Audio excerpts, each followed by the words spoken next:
As promised, we're going to look at an example of how to use universal gravitation, the force due to universal gravity.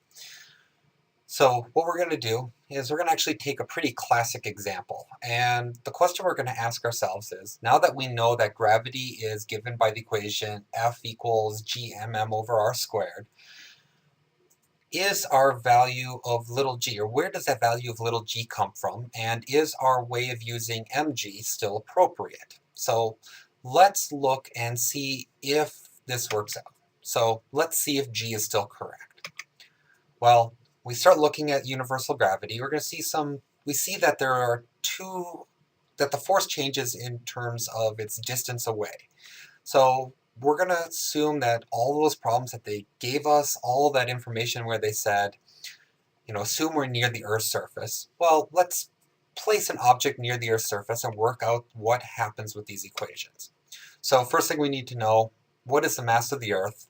5.972 times 10 to the 24th kilograms. It's really heavy.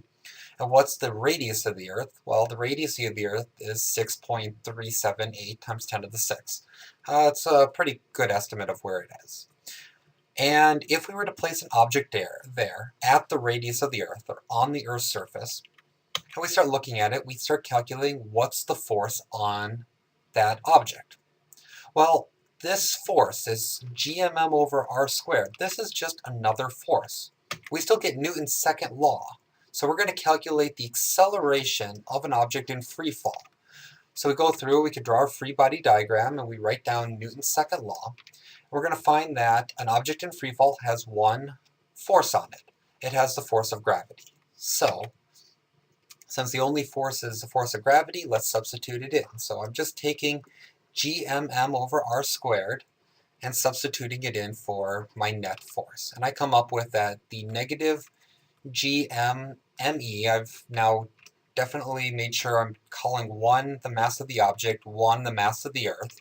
So I'm looking at the mass of this baseball, for instance, this little m, near the Earth's surface. So I want to know what's the acceleration of the baseball near the Earth's surface if it has mass m.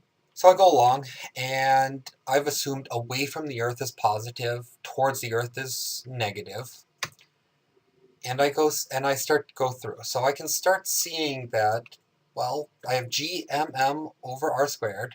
This m right here and this m cancel out. So I'm left with that the acceleration is not proportional, because the m's drop out. The acceleration is not proportional to the mass of the object.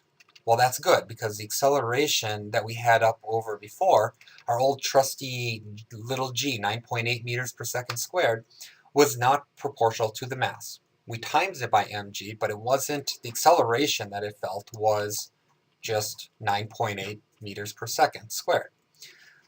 So here's hoping that these numbers all work out, and when we actually substitute in the value for the Earth over here, the radius of the Earth over here, and that constant value, that universal gravitational constant, big G, one that was 10 to the minus 11 in our MKS system, we work it out and it works out to 9.81 meters per second squared.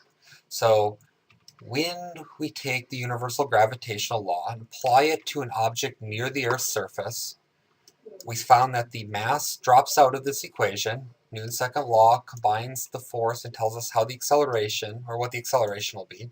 The mass drops out, we substitute in our numbers, and we get the value for little g. So mg, or little g that we used before, is really just a shortcut from all of this stuff, so we don't have to keep using this equation over and over again. However, if we violate that condition where we're not near the Earth's surface, we can see that there's a radius dependence on this. So the further away we get from the Earth's surface, the smaller the force is. That's not something that we saw with little g. When we talk about little g, we have to be near the Earth's surface. We can go up. These numbers are pretty large. The values that we're talking about don't change it too terribly much if we move it up by, say, 100 meters. If we're 100 meters in the air, this value really hasn't changed that much. So our force really hasn't changed that much. However, if we're up with satellites or we're looking at the moon or something else like this, we definitely have to take into account this radius dependence. So just a simple example, just see how everything substitutes in. A lot of times people will make mistakes in getting which masses confused. You multiply them together, but you have to remember that in a Newton's second law equation, the object that's being accelerated is the mass that shows up on the other side. So it's one of the common ways to make mistakes. The other thing is to not set up your coordinate system right, and you end up getting opposite in the wrong direction. So just be careful when you're solving these problems, and try a few, and eventually you're going to get your hands are very comfortable once you get your hands dirty with playing with these problems. So good luck, and yeah, this is the full general form of universal gravity.